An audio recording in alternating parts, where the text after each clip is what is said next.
نحمده ونصلي ونسلم على رسوله الكريم أما بعد فأعوذ بالله من الشيطان الرجيم بسم الله الرحمن الرحيم وَكُلًّا نَّقُصُّ عَلَيْكَ مِنْ أَنبَاءِ الرُّسُلِ مَا نُثَبِّتُ بِهِ فُؤَادَكَ وَجَاءَكَ فِي هَٰذِهِ الْحَقُّ وَذِكْرَىٰ لِلْمُؤْمِنِينَ وَجَاءَكَ فِي هَٰذِهِ الْحَقُّ وموعظة وذكرى للمؤمنين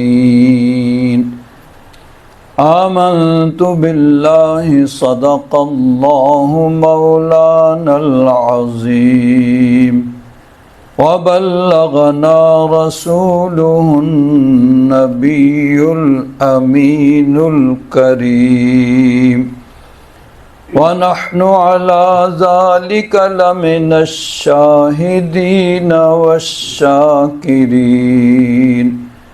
والحمد لله رب العالمين إن الله وملائكته يصلون على النبي يا أيها الذين آمنوا صلوا عليه وسلموا تسليما اللهم صل على سيدنا ومولانا محمد وعلى آل سيدنا ومولانا محمد وبارك وسلم صلاة وسلاما عليك يا سيدي يا رسول الله وعلى آلك وأصحابك يا سيدي يا حبيب الله بلغ العلا بکمالہ کشف الدجا بجمالہ حسنت جمیع خصالہ صلوا علیہ وآلہ یا صاحب الجمال ویا سید البشر من وجهك المنیر لقد نور القمر لا يمكن الثناء كما كان حقه بعد الخدا بزرگ توئی قصہ مختصر۔ حضرات محترم، گزشتہ جمعہ میں نے آپ حضرات کے سامنے اعلیٰ حضرت مجدد دین و ملت مولانا شاہ احمد رضا خان علیہ رحمت الرحمن کے عرس کی مناسبت سے چند باتیں آپ کی خدمات اور تعلیمات کے متعلق عرض کی تھیں۔ آج حضرت امام ربانی مجدد الفسانی رحمت اللہ تعالی علیہ شیخ احمد فاروقی سرہندی آپ کے عرس پاک کی مناسبت سے چند باتیں آپ حضرات کے گوش گزار کروں گا۔ 28 صفر، یہ اس مہینے کی 28 جو کل گزری ہے، بلکہ پاکستان انڈیا میں آج 28 ہے، تو 28 صفر آپ کا یوم وصال ہے، اور سرہند شریف میں آپ کا عرس پاک ہوتا ہے۔ پوری دنیا میں آپ کی عقیدت اور محبت رکھنے والے مسلمان موجود ہیں۔ اب یہ بزرگوں کے واقعات جو بیان کیے جاتے ہیں یہ اس لیے ہیں کہ انہوں نے ریاضت کی، مجاہدہ کیا، اور ریاضت اور مجاہدے کے ذریعے رب ذوالجلال کا قرب حاصل کیا، اللہ تبارک و تعالیٰ کی قرب کی منزلیں طے کیں، اللہ تبارک و تعالیٰ نے انہیں درجہ اور مرتبہ دیا کہ ان کے حالات سن کے انسان کے دل میں نیکی کا جذبہ پیدا ہوتا ہے اور اللہ تبارک و تعالیٰ کے قرب کی کیفیت اور طلب انسان کے دل میں پیدا ہوتی ہے۔ چنانچہ بزرگ فرماتے ہیں کہ بزرگان دین کے یہ واقعات یہ انسان کے لیے ترقی کا باعث ہوتے ہیں، اللہ تبارک و تعالیٰ کا قرب حاصل کرنے کا ذریعہ ہوتے ہیں۔ حضرت جنید بغدادی رحمۃ اللہ تعالیٰ علیہ، ان کو سید الطائفہ کہا جاتا ہے کہ اولیاء کے گروہ کے وہ سردار ہیں، اور یہ حضرت شیخ عبد القادر جیلانی، حضرت غوث اعظم رضی اللہ تعالیٰ عنہ کے مشائخ کے مشائخ ہیں، یعنی چند واسطوں سے حضرت غوث اعظم رضی اللہ تعالیٰ عنہ کا طریقت کا سلسلہ حضرت جنید بغدادی رحمۃ اللہ تعالیٰ علیہ تک پہنچتا ہے کہ حضرت غوث اعظم کے شیخ اور پیر حضرت ابو سعید مخزومی، ان کے اوپر شیخ، ان کے آگے شیخ، تو اس طرح وہ سلسلہ 2-3 واسطوں سے حضرت جنید بغدادی رحمۃ اللہ تعالیٰ علیہ تک پہنچتا ہے۔ تو غوث اعظم کے مشائخ کے مشائخ ہیں۔ تو وہ فرماتے ہیں، ان سے یہ سوال کیا گیا، پوچھا گیا کہ حکایات مشائخ سے مریدوں کو کیا فائدہ پہنچتا ہے، یعنی یہ جو بزرگوں کے واقعات بیان کیے جاتے ہیں ان سے راہ طریقت پر چلنے والے سالکین راہ طریقت ان کو کیا فائدہ پہنچتا ہے۔ تو حضرت سید الطائفہ حضرت جنید بغدادی قدس سرہ العزیز نے ارشاد فرمایا، الحکایات جند من جنود اللہ یقوی بہا قلوب المریدین۔ حضرت جنید بغدادی نے فرمایا کہ یہ جو ہوتی ہیں نا حکایات، بزرگوں کے واقعات، یہ اللہ تبارک و تعالیٰ کے لشکروں میں سے ایک لشکر ہے جس سے مریدوں کے اور راہ طریقت پر چلنے والوں کے دل کو تقویت ہوتی ہے، ان کو دل کو تقویت اور اس کو مضبوطی پہنچتی ہے۔ اب سوال کیا گیا کہ اس کی دلیل کیا ہے کہ یہ جو بزرگوں کے واقعات بیان کیے جاتے ہیں اس سے راہ طریقت پر چلنے والے سالکین، مریدین، ان کے دلوں کو تقویت پہنچتی ہے، مضبوطی ہوتی ہے، اس کی دلیل تو حضرت جنید بغدادی رحمۃ اللہ تعالیٰ علیہ نے ارشاد فرمایا، اللہ تبارک و تعالیٰ قرآن پاک میں ارشاد فرماتا ہے، وَكُلًّا نَقُصُّ عَلَيْكَ مِنْ أَنْبَاءِ الرُّسُلِ مَا نُثَبِّتُ بِهِ فُؤَادَكَ۔ اللہ تبارک و تعالیٰ اپنے محبوب سے فرماتا ہے کہ محبوب، ہم جو آپ پر انبیاء کرام، رسل اعظام کے واقعات جو بیان کرتے ہیں تو یہ کس لیے ہے؟ ما نثبت بہ فؤادک، اس سے ہم آپ کے دل کو مضبوط کرتے ہیں، یعنی پہلے انبیاء کرام کے واقعات سے آپ کا دل مضبوط ہوتا ہے۔ اللہ تبارک و تعالیٰ نے مثلا دیکھیے یہ آیت جو ہے سورہ ہود کی ہے، سورہ ہود، اس سے پہلے سورہ اعراف میں اور مختلف مقامات پہ اللہ تبارک و تعالیٰ نے انبیاء کرام کے واقعات بیان کیے۔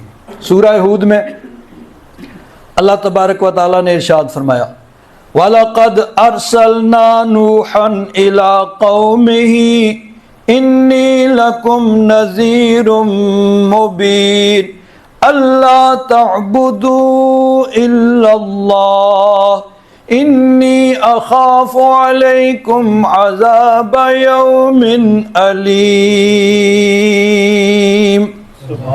حضرت نوح علیہ السلام نے اپنی قوم کے آ کر کہا کہ اے میری قوم، میں تمہارے لیے ڈرانے والا، کھلا ڈرانے والا ہوں کہ اللہ تبارک و تعالیٰ کے علاوہ کسی اور کی عبادت نہ کرو۔ میں تم پر ایک دردناک دن کے عذاب سے ڈرتا ہوں کہ اگر تم نے میری بات نہ مانی، راہ راست پہ نہ آئے اور شرک اور کفر اور بدکاری سے اور غلط کاری سے باز نہ آئے تو بڑا سخت عذاب اللہ تبارک و تعالیٰ کا تم پر آئے گا۔ قوم نے مختلف طریقوں سے حضرت نوح علیہ السلام کو جھٹلایا۔ بالآخر کیا ہوا؟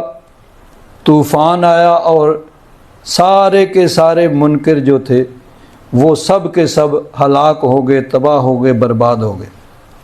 پھر آگے اللہ تبارک و تعالیٰ نے حضرت ہود علیہ السلام کا واقعہ بیان فرمایا وَإِلَىٰ عَادٍ أَخَاهُمْ هُودًا قَالَ يَا قَوْمِ اعْبُدُوا اللَّهَ مَا لَكُم مِّنْ إِلَٰهٍ غَيْرُهُ إِنْ أَنتُمْ إِلَّا مُفْتَرُونَ۔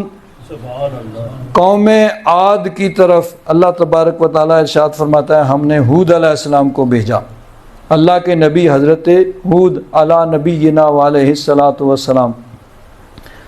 آپ نے آ کے فرمایا اے میری قوم، اللہ کی عبادت کرو، اس کے سوا تمہارا کوئی معبود نہیں ہے اور کوئی عبادت کے لائق نہیں ہے۔ آگے حضرت ہود علیہ السلام کی تبلیغ ہے، قوم نے جھٹلایا، بالآخر ان پر عذاب آیا اور وہ ہلاک ہو گئے۔ آگے فرمایا وَإِلَىٰ ثَمُودَ أَخَاهُمْ صَالِحًا قَالَ يَا قَوْمِ اعْبُدُوا اللَّهَ مَا لَكُم مِّنْ إِلَٰهٍ غَيْرُهُ۔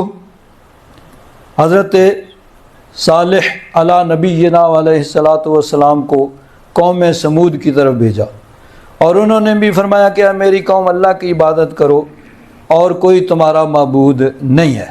ایک چیز جو تمام انبیاء کرام کی دعوت کے اندر مشترک ہے کہ سب سے پہلا کام جو انبیاء کرام نے کیا وہ اللہ تبارک و تعالیٰ کی توحید کی طرف بلایا کہ اللہ تبارک و تعالیٰ وحدہ لا شریک ہے، عبادت کے لائق صرف اللہ تبارک و تعالیٰ ہے اور کوئی عبادت کے لائق نہیں۔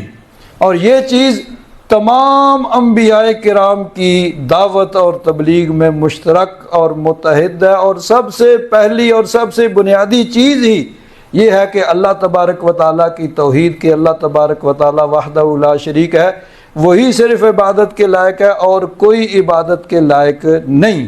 وہ بت ہو، کوئی زندہ انسان ہو، کوئی مردہ انسان ہو، قبر ہو، جانور ہو، پتھر ہو، سورج چاند ستارے ہوں، کوئی بھی، یہ سب اللہ تعالیٰ کی مخلوق ہیں، کوئی بھی عبادت کے لائق نہیں ہے۔ عبادت کے لائق صرف اللہ تبارک و تعالیٰ کی ذات۔ قوم نے جھٹلایا، بالآخر عذاب آیا، وہ بھی ہلاک ہو گئے۔ حضرت ابراہیم علیہ السلام کا واقعہ بیان فرمایا، حضرت لوط علیہ السلام کا واقعہ بیان فرمایا۔ آگے حضرت شعیب علیہ السلام قوم مدین کی طرف وہ آئے۔ حضرت موسیٰ علیہ السلام کو فرعون اور اس کے حواریوں کی طرف بھیجا گیا۔ یہ سارے واقعات بیان فرما کے اللہ تبارک و تعالیٰ نے ارشاد فرمایا وَكُلًّا نَّقُصُّ عَلَيْكَ مِنْ أَنبَاءِ الرُّسُلِ مَا نُثَبِّتُ بِهِ فُؤَادَكَ وَجَاءَكَ فِي هَٰذِهِ الْحَقُّ وَمَوْعِظَةٌ وَذِكْرَىٰ لِلْمُؤْمِنِينَ۔ اللہ تعالیٰ نے یہ تمام واقعات انبیاء کرام کے بیان کرنے کے بعد فرمایا کہ یہ جو انبیاء کرام اور رسول اعظام کے واقعات ہم بیان کرتے ہیں، یہ اس لیے ہیں کہ اس کے ذریعے سے آپ کے دل کو مضبوط کریں کہ لوگوں کا جھٹلانا یہ کوئی نئی بات نہیں ہے۔ حضور نبی کریم صلی اللہ علیہ وسلم نے جو اعلان نبوت فرمایا مکہ شریف میں، تو چند لوگ مسلمان ہوئے جن میں اکثریت غریبوں کی تھی، جیسے حضرت بلال حبشی، حضرت صہیب رومی، اس طرح کے لوگ اکثریت تھی۔ ان میں کچھ با اثر اور اونچے خاندانوں کے لوگ بھی تھے، جس طرح حضرت صدیق اکبر، حضرت فاروق اعظم، حضرت عثمان غنی اور حضرت علی، اسی طرح عشرہ مبشرہ، لیکن اکثریت جو تھی وہ غریب لوگوں کی تھی، اور سردار بڑے بڑے جاگیردار وڈیرے وہ دشمن ہو گئے۔ تو اللہ تبارک و تعالیٰ نے نبی کریم صلی اللہ علیہ وسلم کے سامنے پہلے انبیاء کرام کے واقعات بیان فرمائے، اور ایک چیز وہ مشترک ہے سب میں، جس طرح اللہ تبارک و تعالیٰ کی توحید یہ تمام انبیاء کرام کی دعوت کا بنیادی نقطہ ہے، اسی طرح ایک چیز جو آگے سے قوم کا رد عمل اور ریئیکشن آیا، اس میں کیا ہے؟ حضرت نوح علیہ السلام فرمایا فَقَالَ الْمَلَأُ الَّذِينَ كَفَرُوا مِنْ قَوْمِهِ، حضرت نوح علیہ السلام کی قوم کے سردار، جاگیردار، وڈیرے وہ بولے۔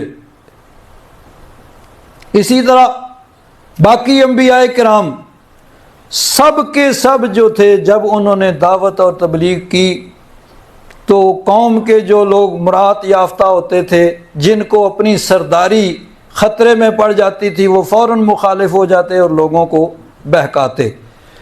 تو انبیاء کرام کے واقعات اللہ تعالیٰ نے بیان فرمائے کہ محبوب پہلے انبیاء کرام کے ساتھ بھی ان کی قوموں کا یہی رد عمل اور یہی ریئیکشن آیا کہ انہوں نے ان کو جھٹلایا، ان کو تکالیف پہنچائی، ان کو مصائب سے دوچار کیا، لیکن بالآخر اللہ تبارک و تعالیٰ نے ان انبیاء کرام کو کامیاب کیا۔ تو محبوب آپ کی قوم بھی آپ کو جھٹلا رہی ہے، تکالیف پہنچا رہی ہے، تو یہ سب وہی چیز ہے جو پہلے سے چلا آ رہا ہے۔ آپ اپنی کوشش محنت کو جاری رکھیں، اللہ تبارک و تعالیٰ آپ کو کامیاب کرے گا۔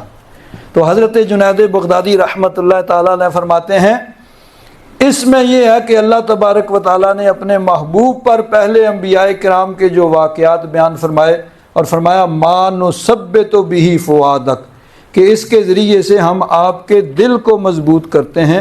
تو اسی طرح اولیاء کرام کے واقعات بھی جو بیان کیے جاتے ہیں تو ان میں بھی یہی ہے کہ انہوں نے اللہ تبارک و تعالیٰ کے احکام پر عمل کیا، اللہ تبارک و تعالیٰ اور اس کے رسول کے ارشادات پہ عمل کیا، ریاضت کی، مجاہدہ کیا، اللہ تبارک و تعالیٰ نے ان کو درجہ اور مرتبہ دیا، بلند مقام عطا فرمایا۔ اس سے انسان کے دل میں نیکی کا جذبہ پیدا ہوتا ہے اور گناہ سے نفرت پیدا ہوتی ہے۔ آج جن کا میں نے ذکر کرنا ہے، حضرت امام ربانی شیخ احمد سرہندی، حضرت شیخ احمد فاروقی سرہندی رحمۃ اللہ تعالی علیہ، آپ حضرت فاروق اعظم رضی اللہ تعالیٰ عنہ کی اولاد میں سے تھے، اور 28 واسطوں سے آپ کا سلسلہ نسب حضرت فاروق اعظم تک پہنچتا ہے، اس لیے آپ فاروقی ہیں، حضرت فاروق اعظم کی اولاد میں سے ہیں۔ آپ کی ولادت سے پہلے آپ کے والد گرامی نے ایک خواب دیکھا۔ خواب کیا دیکھتے ہیں کہ اندھیرا چھایا ہوا، ظلمت چھائی ہوئی ہے، اور جنگلی درندے آ کے لوگوں کو ہلاک کر رہے ہیں۔ پھر اچانک دیکھتے ہیں کہ ایک نور نمودار ہوتا ہے اس اندھیرے کے اندر، اور اس کے اندر ایک تخت ہے، تخت پہ ایک نورانی شخصیت بیٹھی ہوئی ہے، اور اس کے سامنے زندیقوں کو آ کے ہلاک کیا جا رہا ہے، قتل کیا جا رہا ہے۔ آپ نے یہ خواب ایک بزرگ ان کو بیان کیا تو انہوں نے کہا کہ اللہ تبارک و تعالیٰ تمہیں ایک بیٹا عطا فرمائے گا جس کے ذریعے سے اللہ تبارک و تعالیٰ دنیا سے ظلمت، کفر کی، بدعقیدگی کی ظلمت کو دور کرے گا۔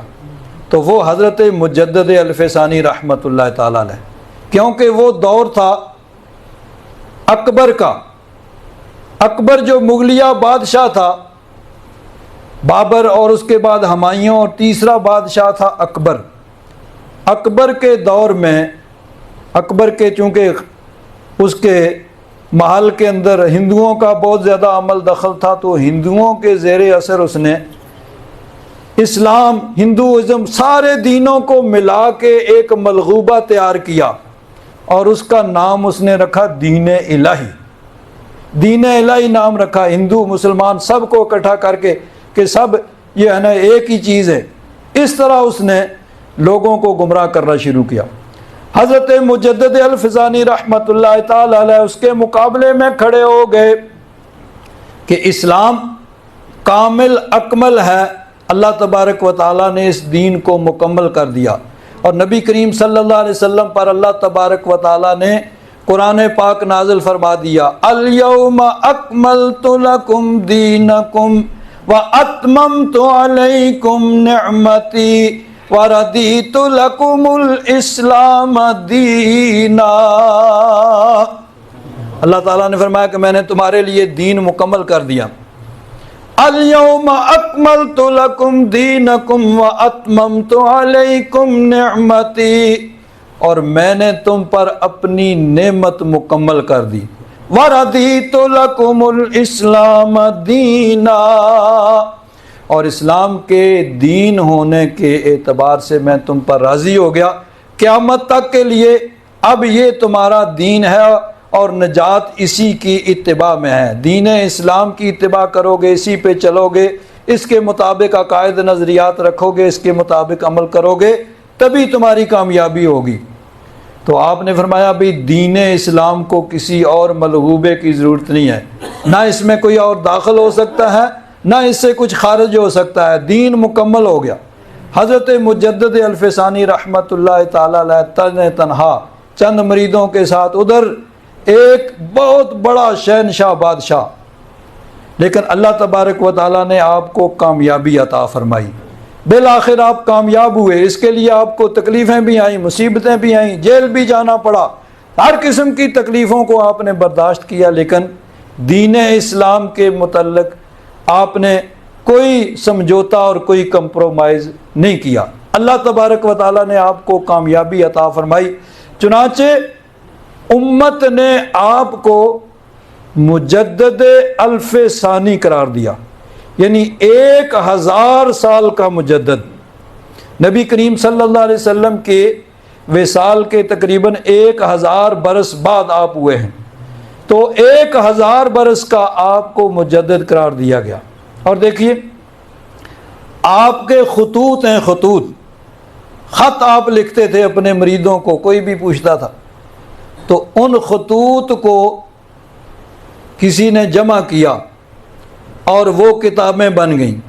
اس کا نام ہے مکتوبات امام ربانی رضی اللہ تعالیٰ عنہ، اور وہ دین اسلام کا ایک بہت بڑا ذخیرہ ہے۔ دنیا کی بہت بڑی زبانوں کے اندر اس کا ترجمہ انگلش میں ہو چکا ہے، فارسی اصل میں، اردو میں ہوا، انگلش میں ہوا، ترکی زبان میں مکتوبات کا ترجمہ ہو چکا ہے۔ تو حضرت مجدد الفسانی رحمۃ اللہ تعالی علیہ آپ کو پورے 1000 سال کا مجدد قرار دیا گیا کہ دین کی خاطر آپ نے ہر تکلیف کو برداشت کیا، لیکن دین کے مسئلے پر کوئی سمجھوتا نہیں کیا۔ حضرت مجدد الفسانی رحمۃ اللہ تعالی علیہ آپ کو اللہ تبارک و تعالیٰ نے بڑا درجہ مرتبہ بھی عطا فرمایا، آپ کی بڑی کرامات ہیں۔ آپ کی ایک کرامت میں کئی دفعہ سنی، لیکن خواہش تھی کہ کہیں پڑھنے کو ملے پھر اس کو بیان کیا جائے، میں نے آج تک اس کو کبھی بیان نہیں کیا۔ من جدہ واجدہ، جب آدمی کوشش کرتا ہے تو اللہ تبارک و تعالیٰ مہربانی فرماتا ہے، مل جاتی ہے۔ چنانچہ یہ ہے تفسیر مظہری، حضرت قاضی ثناء اللہ پانی پتی رحمۃ اللہ تعالی علیہ، آپ نے اس تفسیر کے اندر حضرت مجدد الفسانی رحمۃ اللہ تعالی علیہ آپ کی اس کرامت کو لکھا ہے۔ اللہ تبارک و تعالیٰ ارشاد فرماتا ہے یمحو اللہ ما یشاء ویثبت وعندہ ام الکتاب۔ اللہ تبارک و تعالی جس کو چاہتا ہے مٹا دیتا ہے اور جس کو چاہتا ہے ثابت رکھتا ہے۔ مفسرین اکرام فرماتے ہیں، حضرت عبداللہ بن عباس نے ارشاد فرمایا کہ اس کا معنی یہ ہے کہ لوح محفوظ میں جو چاہتا ہے مٹا دیتا ہے اور جو کچھ چاہتا ہے اس کو ثبت کر دیتا ہے، یعنی لکھ دیتا ہے۔ تو لوح محفوظ اس میں جو کچھ لکھا ہوا ہے اللہ تبارک و تعالی جس کو چاہتا ہے مٹا دیتا ہے اور جس کو چاہتا ہے ثابت رکھتا ہے، اور اس کے اندر تقدیر لکھی ہوئی ہے۔ اور تقدیر جو ہے ہر انسان دنیا میں آتا ہے تو تقدیر ساتھ لے کے آتا ہے۔ یہ یاد رکھیں کہ تقدیر پر ایمان رکھنا ایمان کے بنیادی عقائد میں سے ہے۔ جس طرح ہم پڑھتے ہیں نا، آمنت باللہ و ملائکتہ و کتبہ و رسلہ والیوم الآخر والقدر خیرہ و شرہ من اللہ تعالی والبعث بعد الموت، کہ بنیادی عقائد جو ہیں کہ اللہ تبارک و تعالیٰ کی وحدانیت، انبیاء کرام پر ایمان لانا، کتابوں پہ، فرشتوں پہ، قیامت پہ ایمان لانا، اس میں ہے والقدر خیرہ و شرہ، کہ جو کچھ دنیا میں ہو رہا ہے اللہ تعالیٰ نے اپنے علم کے مطابق پہلے لکھا، اس کے مطابق ہو رہا ہے۔ اس میں ایک دو باتیں یاد رکھیں کہ تقدیر کے مسئلے میں ہمیں بحث کرنے سے روکا گیا ہے، اس لیے اس بارے میں کوئی بحث نہیں کرنی چاہیے۔ بعض لوگ کہتے ہیں بھائی جب لکھا ہوا ہے تو پھر کرنے کی کیا ضرورت ہے، جو لکھا ایسے ہوگا۔ نہیں، ہمیں اس کے بارے میں علم نہیں ہے، ہمیں یہ حکم دیا گیا ہے کہ ہمیں جو حکم دیا گیا اس کے مطابق عمل کریں، جس سے منع کیا گیا اس سے رک جائیں، اچھا کام کریں، برائی سے رکیں۔ جس طرح دنیاوی معاملات میں یہ بھی تقدیر کا حصہ ہے کہ اللہ تبارک و تعالیٰ نے ہر انسان کے لیے جو رزق لکھا ہے وہ اس کو مل کے رہنا ہے، لیکن انسان کو یہ حکم دیا گیا کہ تم کوشش کرو، محنت کرو۔ تو تقدیر میں یہی لکھا ہے کہ جو محنت کرے گا، کوشش کرے گا، اس کو ملے گا، جو نہیں کرے گا اس کو نہیں ملے گا۔ بعض اوقات یہ بھی ہوتا ہے کہ بغیر محنت کوشش کے انسان کو مل جاتا ہے، بعض اوقات کوشش کے باوجود نہیں ملتا، تو اسی کا نام تقدیر ہے۔ لیکن ہمیں چونکہ اس کا علم نہیں ہے تو ہمیں ظاہر کے مطابق حکم دیا گیا ہے، لیکن تقدیر پہ ایمان لانا ضروری ہے۔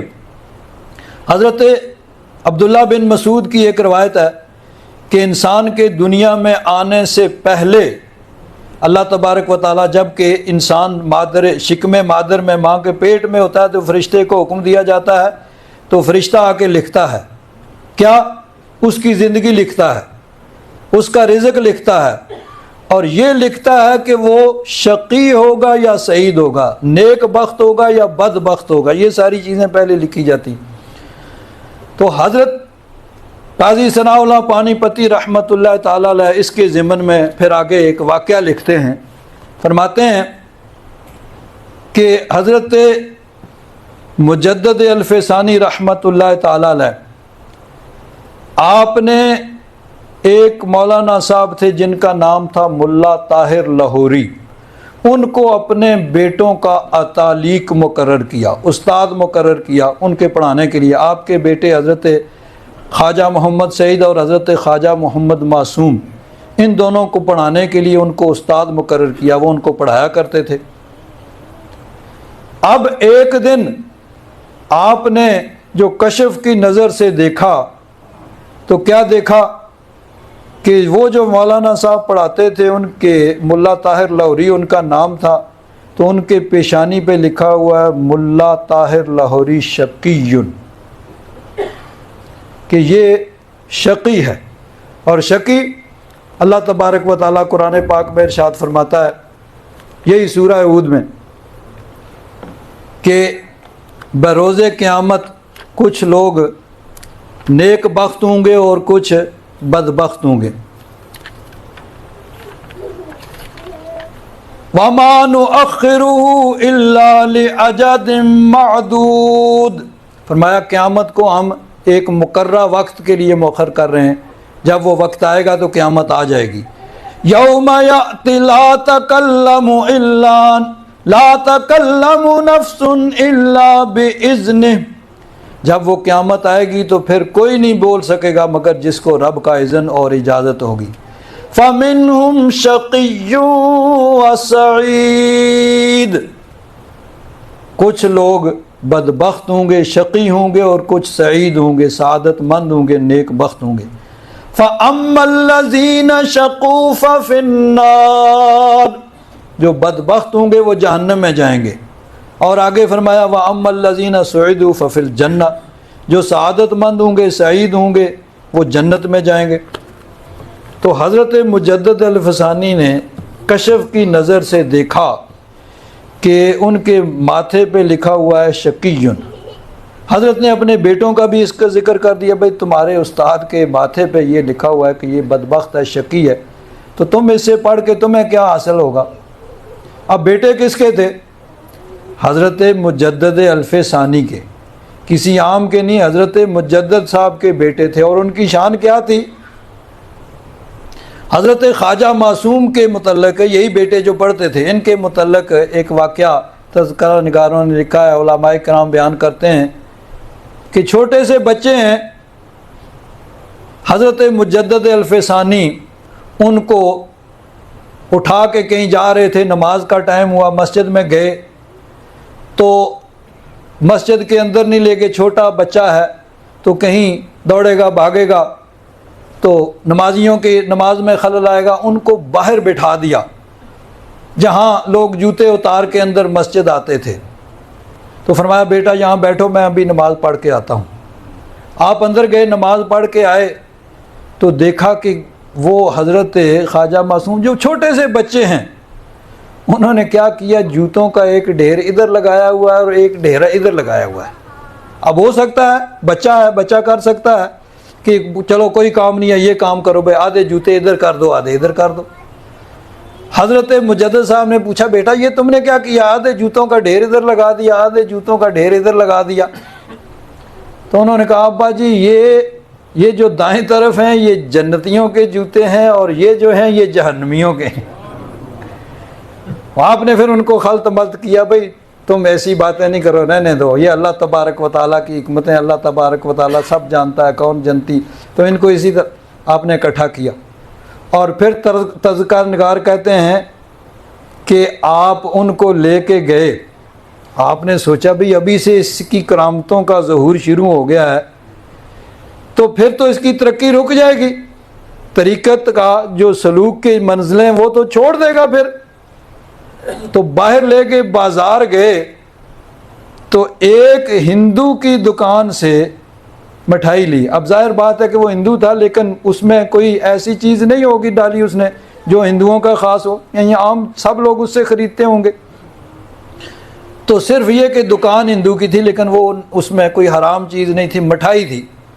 وہاں سے اس زمانے کے اعتبار سے جتنے کے 1 آنے 2 آنے کی مٹھائی لی اور اس کو کھلائی بچے کو۔ اب اس مٹھائی ہندو کے ہاتھ کی صرف بنی، کوئی حرام چیز اس میں نہیں ہے، صرف ہندو کے ہاتھ کی بنی ہوئی ہے۔ تو اس کا اثر یہ ہوا کہ 40 سال تک پھر ان کی کوئی کرامت ظاہر نہیں ہوئی۔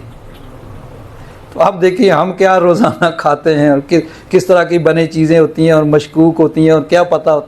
تو بہرحال یہ ان کے صاحبزادے تھے حضرت مجدد الفسانی کی۔ جب حضرت مجدد الفسانی نے فرمایا بھائی تمہارے استاد کے ماتھے پہ لکھا ہوا ہے شقیٌ، تو انہوں نے کہا کہ آپ دعا کریں اللہ تبارک و تعالیٰ سے، اللہ تبارک و تعالیٰ ان کی شقاوت کو دور کر کے سعادت لکھ دے۔ حضرت مجدد الفسانی نے فرمایا کہ میں نے لوح محفوظ پہ دیکھا ہے، لوح محفوظ پہ بھی ان کے حق میں شقیٌ ہی لکھا ہوا ہے۔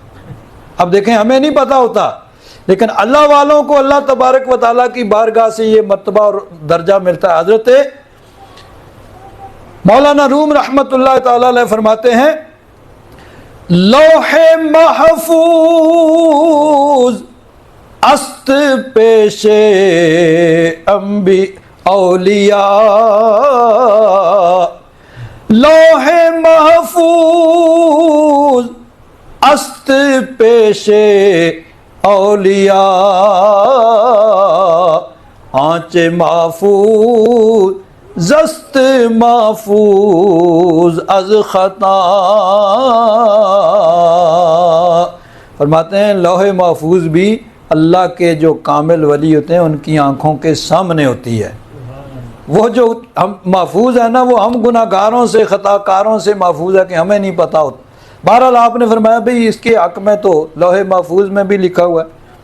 تو بیٹے وہ کہنے لگے جب آپ کی بارگاہ میں آ کے بھی وہ بدبخت ہی رہیں گے, شقی رہیں گے کہ تو پھر آپ کا کیا ہوا, آپ کی ولایت کیا.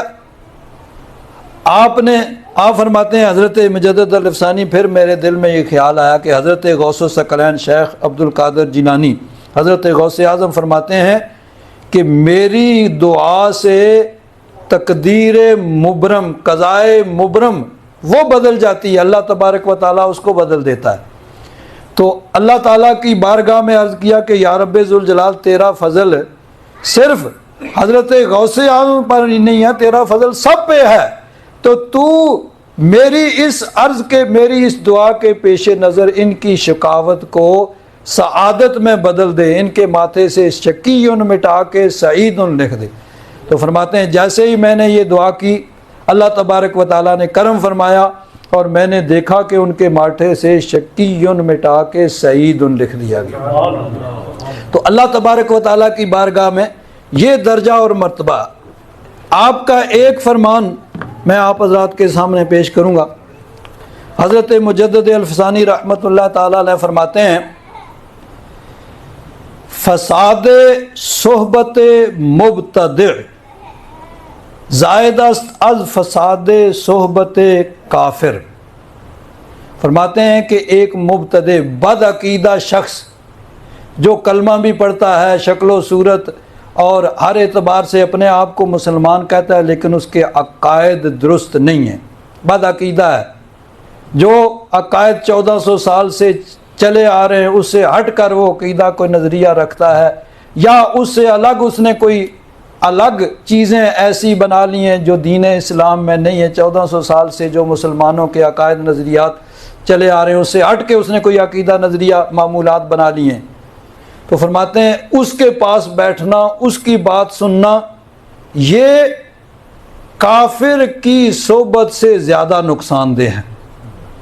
کافر کے پاس بیٹھیں گے تو اتنا نقصان نہیں ہوگا جتنا کسی مبتدع بد عقیدہ شخص کے پاس بیٹھیں گے تو نقصان ہوگا.